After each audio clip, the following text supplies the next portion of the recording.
हाय दोस्तों, नमस्कार। मेरा नाम बेनू चौहान है और आज हम बात करेंगे डिप्रेशन पे। डिप्रेशन क्या होता है, किस तरह अवसाद में लोग चले जाते हैं और एक ऐसी सीमा पे चले जाते हैं जहाँ से लौट के आना लोगों को मुश्किल हो जाता है। हम उस दुख के बारे में बात करेंगे जो लोगों को मृत्यु के शैया पे लेके चली जाती है। हम उससे निकलने की बात करेंगे। तो दोस्तों, हम जानेंगे कि तकलीफ कैसे आती हैं और इसे कैसे निकला जाएगा। तो आपको बता दें दोस्तों कि आ, सिक्के के दो पहलू होते हैं, एक हेड होता है तो एक टेल होता है। उसी तरह हमारे जिंदगी के दो पहलू हैं, उसमें खुशी भी आती है और तकलीफें भी आती हैं। ये वीडियो बनाने का मेरा मकसद ये है कि अभी वर्तमान में मेरे कुछ दोस्त इसके शिकार हैं, तो ये वीडियो उसके उन लोगों के लिए भी है और जो देख रहा है उसके लिए भी है। तो आप इस वीडियो को पूरा देखिएगा, आपको जरूर कुछ तो कुछ सीखने को मिलेगा। तो दोस्तों, दुख जो होता है एक तरह से मैं जो समझता हूँ, दुख का एक ही कारण होता है, वो होता है इच्छा, विश। जब आप किसी चीज को चाहते हो और वो आपको मिल नहीं पाती है, वो चीजें शारीरिक भी हो सकती हैं, वस्तु भी हो सकती हैं, पैसा भी हो सकता है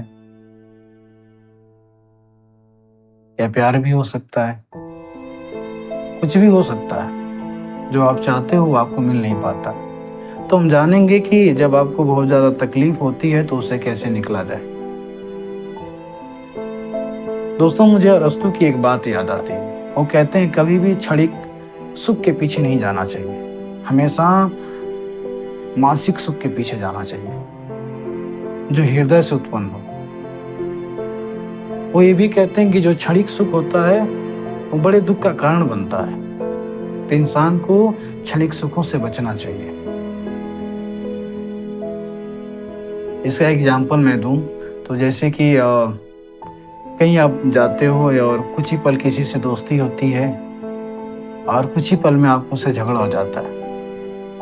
बिना बात के आपको टेंशन में आपको थोड़ा बहुत तकलीफें होती हैं, अरे यार उसने ये कर दिया, उसने ये कर दिया। और लंबी तकलीफें ये होती हैं कि जब आप किसी के रिलेशन में जाते हो और 3-4 महीने उसके साथ रहते हो, बहुत से वक्त बिताते हो, फिर बाद में पता चलता है अरे यार ये तो हमारे लायक नहीं है, या वो सोचते हैं कि अरे यार ये तो हमारे लायक नहीं है, वो साथ छोड़ के चले जाते हैं। वो एक दुख का कारण बनता है। लेकिन जब आप 3-4 महीना उसके साथ रहते हो तब तक तो आपको खुशी रहती है, फिर जाने के बाद आपको तकलीफ होती है। दूसरा कारण हो सकता है कि आपको मतलब आप या कोई नौकरी चाहते हो या और वो अचीव नहीं कर पा रहे हो। तो कोई बात नहीं यार, एक ही ऑप्शन थोड़ा है तुम्हारे पास, बहुत से ऐसे ऑप्शन है। हो सके भगवान तुम्हारे लिए बहुत सी चीजें बनाई हैं, हो सके उससे बेहतर चीजें आप कर सको। दोस्तों, मैं बता दूं, मैं सोशियोलॉजी और हिस्ट्री का विद्यार्थी हूँ। तो मैं यूपीएससी की भी प्रिपरेशन कर रहा हूँ। मेरा इस साल चौथा अटेम्प्ट था। तो हम लोग को बड़ी चीजें पढ़ने को मिलती हैं। जैसे हम एथिक्स पढ़ते हैं, उसमें हम तकलीफों दुखों के और क्या क्या चीजें हैं, रिश्तों के बारे में पढ़ते हैं, रिश्ते कब जोड़ते हैं कब टूटते हैं, सारी चीजों के बारे में पढ़ते हैं। तो ही मैं अपनी बातें आपको शेयर कर रहा हूँ ताकि जो तकलीफ आपको हो रही है उससे निकल सके। तो दोस्तों, कभी भी आपको तकलीफ हो तो ये एक बात याद रखना, उस तकलीफ को महसूस करना, ना कि कोई गलत कदम उठा लेना। मुझे यहीं पे एक बुद्धा की लाइन याद आती है। वो कहते हैं कि जिस दिन तुम खुशी थे, जिस दिन तुम आनंदित थे, उस दिन तुमने किसी से नहीं बताया कि अरे मैं बहुत आनंदित हूँ, मैं बहुत खुश हूँ। बताया, बस अपने मन में आनंदित थे, मस्त थे, मौला थे। लेकिन जब तुम्हें तकलीफ हुई है, तुम ये सोच रहे हो कि अरे यार मुझे तकलीफ हो रही है, मैं क्या करूं। तो जिस समय तुम आनंदित थे उस समय तुमने महसूस किया कि तुम आनंदित क्यों है इतना। तो आज क्यों तुम इतने दुख में बैठे हो कि तुम बहुत दुखी हो। तो जब भी दोस्त आपको तकलीफ हो ना, तो उस तकलीफ को महसूस करो कि यार तकलीफ का कैसा मजा हो रहा है, क्योंकि खुशी का तो मजा लिए हो तो तकलीफ का भी एक मजा होता है। अगर आपको तकलीफ ना हो तो जिंदगी का जीने का मजा ही नहीं आएगा। तकलीफें इंसान को बड़ा अच्छा बना देती है यार, उससे लड़ना चाहिए, गलत कदम नहीं उठाना चाहिए। यहीं पे एक अरस्तु दार्शनिक है, वो कहते हैं कि जो तुम्हें सत्य लगता है ना वो तुम्हारे लिए सत्य है, जो मुझे सत्य लगता है वो मेरे लिए सत्य है, ये अरस्तु कहते हैं। तो दोस्त, कभी भी आपको दुख हो, तकलीफ हो और डिप्रेशन से निकलना हो तो 3-4 चीजों का ध्यान रखना। पहली चीज है ये बुद्धा की जो मैंने बात अभी बोली कि जब आपको तकलीफ हो तो आप सोचो कि यार इसका मजा कैसा हो रहा है, कैसा दिल को महसूस हो रहा है, उसको सोचो। धीरे धीरे आप देखोगे कि आप उससे निकल रहे होगे, आपको मजा आने लगेगा, आपको पता ही नहीं चलेगा दुख कहाँ चला गया। और दूसरी बात है कि अपने टाइम शेड्यूल को इतना अच्छा बना लो कि वो सोचने का टाइम ही न रहे। टाइम से उठो, टाइम से फ्रेश हो, टाइम से योगा करो, टाइम से ऑफिस जाओ, टाइम से घर आओ।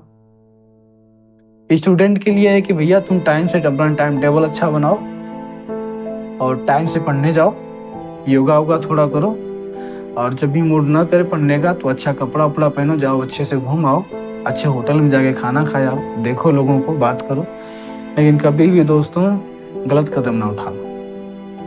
तीसरा ऑप्शन ये होता है, तीसरा बचने का ऑप्शन, इससे निकलने का होता है कि जो लवर वाले होते हैं, जो जिन्हें मतलब रिलेशन में होते हैं, जिन्हें प्यार में लोग सुसाइड करने जाते हैं, ये मैं ये कर दूंगा वो कर दूंगा, तो यार कोई कुछ नहीं करता है, कुछ लोग कर भी लेते हैं। तो मैं उनके लिए कहता हूँ दोस्त कि यार बहुत बड़ी दुनिया है, ये मंगल मार्केट लखनऊ में लगती है। तो मुझे ऐसा लगा कि यार वहां पे जाता हूँ तो यार कितना लोग हैं, अरे हो गई तो जाने दो। तो उसी तरह यार ये देश बहुत बड़ा है, करोड़ों लोग हैं, एक के पीछे ना भागो, ठीक है, जाने दो। लड़कियों के लिए भी यही है, अरे जो गया गया, जाने दो, जिंदगी में कुछ सीख तो मिली। अगर इससे भी राहत न मिले तो उसकी अच्छी बातों को याद कर लेना कि अरे यार उसने ऐसे कहा था तो मुझे बड़ी खुशी हुई थी, आज वो जा रहा है तो मुझे तकलीफ क्यों हो रही है, जाने तो, उसकी मर्जी है, उसका जीवन है। तो कभी भी रिलेशन के लिए वही सुसाइड मत करो, ठीक है। तो इस तरह आप निकल सकते हो। एक तो टाइम शेड्यूल को बनाओ, तकलीफ को महसूस करो और अपने आप पे ध्यान दो, तो ऐसे आप निकल सकते हो। मेरी वीडियो इसलिए मैंने बनाया कि मेरा दोस्त भी अभी इसके अवसाद में है और वो किसी का कॉल रिसीव नहीं करता है और रिप्लाई भी नहीं देता है एसएमएस का। तो मुझे किसी दूसरे द्वारा पता चला कि वो कह रहा था सुसाइड करने के लिए, तो ये वीडियो मैं उसके यहाँ भेजूंगा और ये वीडियो आप लोगों के लिए भी है, आप लोग इसे देखें अच्छे से, और अगर अच्छा लगे, अगर आपको कुछ सीख मिले इससे तो दूसरे यहाँ फॉरवर्ड कर दीजिएगा। तो धन्यवाद, नमस्कार।